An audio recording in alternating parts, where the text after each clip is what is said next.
Hello students, मैं तौफीक खान आपका अपनी क्लास में बच्चों बहुत बहुत स्वागत करता हूं। बच्चों, आज की इस क्लास में हम लोग पुष्प के जो मुख्य चार भाग हैं, बाह्य दलपुंज, दलपुंज और पुमंग और जायांग, इन सभी भागों को हम आज पढ़ेंगे। तो हम उस पुष्प का चुनाव करते हैं जिनमें दोनों ही लिंग हों।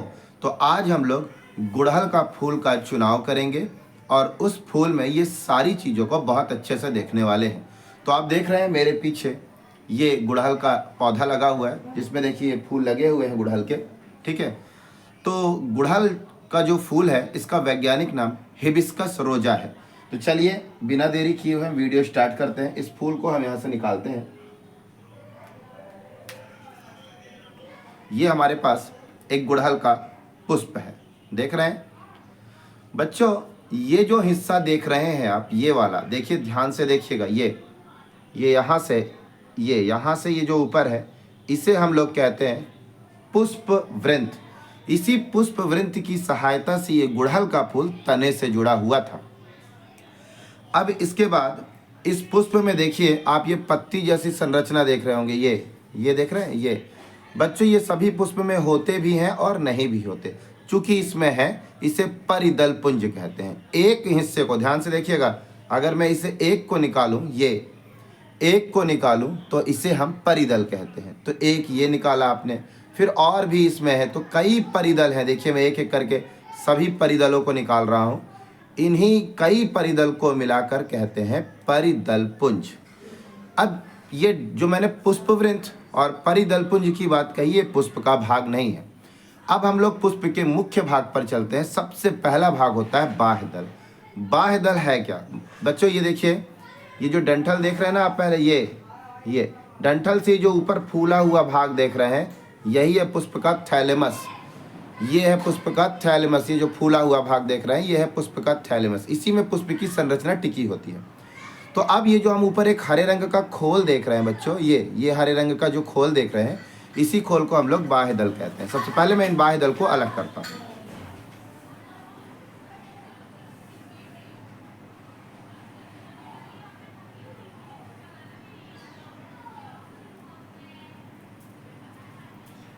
ये देखिए, इस पुष्प से मैंने ये बाह्य दल को अलग कर लिया।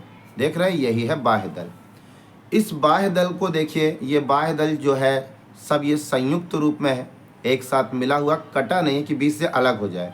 और इनकी संख्या भी है 1 2 3 4 5, 5 संयुक्त बाह्य दल है। ठीक है, तो एक को अगर ये जैसे मैं देखूं, ये एक को अगर मैंने निकाला, ये था बाह्य दल, ये था बाह्य दल, ये था बाह्य दल, ये था बाह्य दल और ये था बाह्य दल।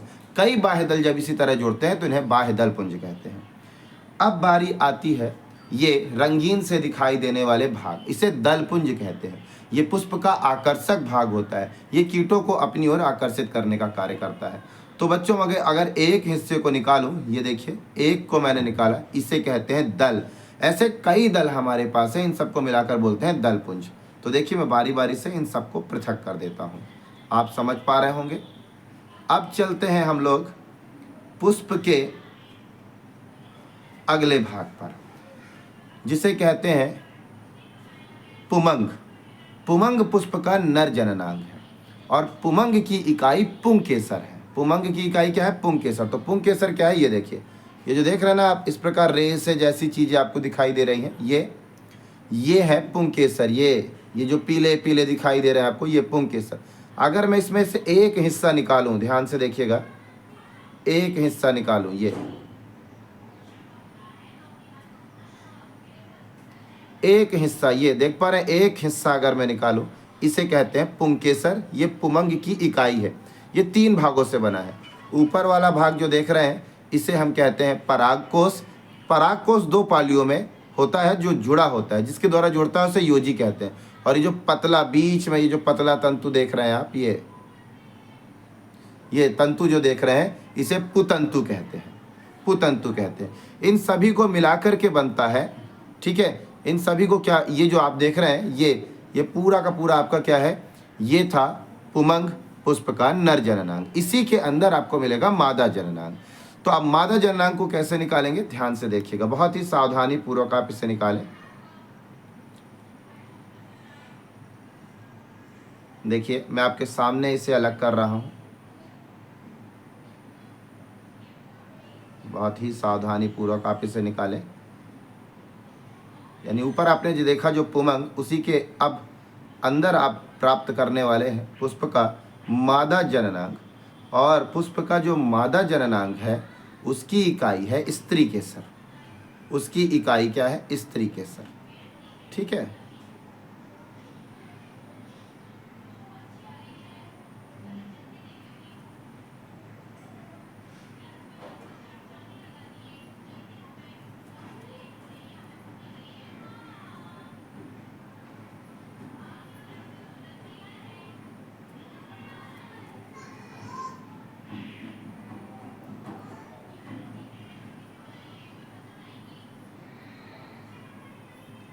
बहुत ही बारीकियों के साथ सावधानी पूर्वक आप इसे निकाल लें।